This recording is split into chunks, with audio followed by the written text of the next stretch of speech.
Salut, c'est Louis de Carpecoy Media et bienvenue au Garo Rock en compagnie de Apache. Salut. Apache, si tu peux te présenter pour nos auditeurs. Moi c'est John, mais mon nom d'artiste est Apache et je viens de Montréal, anciennement belge, et je suis super content d'être à Garo Rock.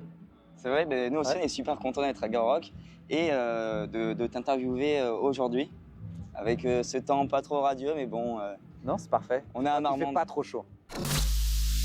On est à Marmande et tu connaissais un petit peu Marmande avant de venir au Garo Rock ou pas du tout? Non, pas du tout. Le Garo Rock, même pas, jamais entendu parler? Si, j'avais entendu parler de Garo Rock. Ah ouais, quand même. Mais pas de Marmande. C'est juste, on m'avait parlé du festival en Ouais, bien, d'accord, d'ailleurs. ok. Ben, pour la petite anecdote, Marmande, on est quand même la capitale de la tomate. Ok. Si t'aimes bien les tomates. J'adore les tomates. C'est vrai? Ouais. Ah, mais on t'a vu, Mais t'as je dégusté déconne les tomates de Marmande alors? Non, en plus, je dis souvent à quel point il y a des endroits où les tomates sont bonnes et des endroits où les tomates ont aucun goût. Donc, je suis très sensible aux tomates du sud de la France. À Montréal, vous avez des bonnes tomates ou pas Ouais, du tout? ça dépend où. Ah ouais. Peut-être pas mieux que celles de Marmande en tout cas. Non, c'est peut-être pas. Tu peux nous parler un petit peu de ton actualité musicale en ce moment? Ce que tu fais, les tournées. Je fais un peu trop de trucs différents. Je vais essayer de mettre ça dans l'ordre. En ce moment, c'est l'été, donc il y a plein de festivals. Ouais, ça c'est cool. Donc en ce moment, je bosse beaucoup des sets de festivals. À la fois, ce soir, ça va être sous forme avec un orchestre de cuivre. D'accord. Et dans 3 jours au Jazz Festival, c'est avec 25 musiciens, où on a des cordes aussi. Donc c'est un peu plus format gros orchestre. Et puis j'ai des lives où j'ai aucun musicien, où c'est juste moi. Et puis j'ai des DJ sets où c'est juste plus du freestyle sur les sites DJ. D'accord. Et donc ça, c'est un peu tout ce que je prépare pour cet été. Sinon, musicalement, je viens de finir un album qui est sorti il y a quelques mois. Là. Ah, top. Et donc, je surfe un peu là-dessus. Et je surenchère avec plein de remixes qui vont bientôt sortir de cet album-là. Ben, on a hâte d'écouter ça alors. Comment tu choisis si tu fais un set ou si tu veux venir, si tu fais venir l'orchestre? Comment tu choisis ça? Moi, j'essaie toujours de pousser pour avoir le plus de musiciens sur scène Ouais, et bah de ouais. faire les shows les plus gros. Donc, en général, c'est une question de qu'est-ce qui est réaliste. Parce que voyager, au plus t'es nombreux, au plus c'est la galère. Ouais, bah ouais. Autant financièrement que logistiquement. Donc, on fait juste en fonction de ce qui est possible. Et un autre combat aussi, c'est des festivals genre Garo Rock. C'est vraiment cool parce que c'est des plateaux, des stages qui peuvent accueillir des bands et tout ça.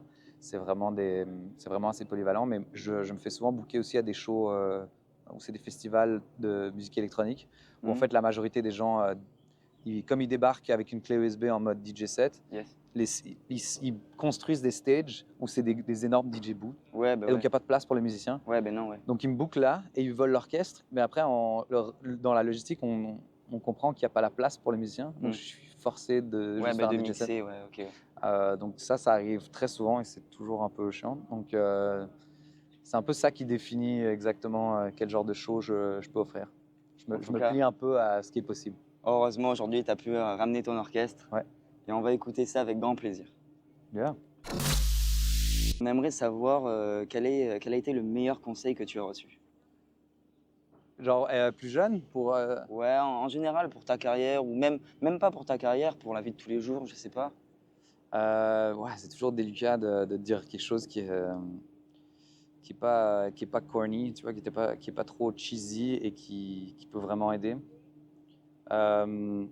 J'ai l'impression qu'il y a un truc qui me revient souvent, c'est j'ai l'impression que le monde te pousse tout le temps à faire un peu comme tout le monde, parce que tu vois à droite, à gauche ce que les gens font et tu te dis ah, il y a ça qui marche, et ça qui marche pour telle et telle personne. Et donc ça pousse toujours les gens à se copier mutuellement. Et s'il y a un conseil que je peux donner, c'est de faire le contraire.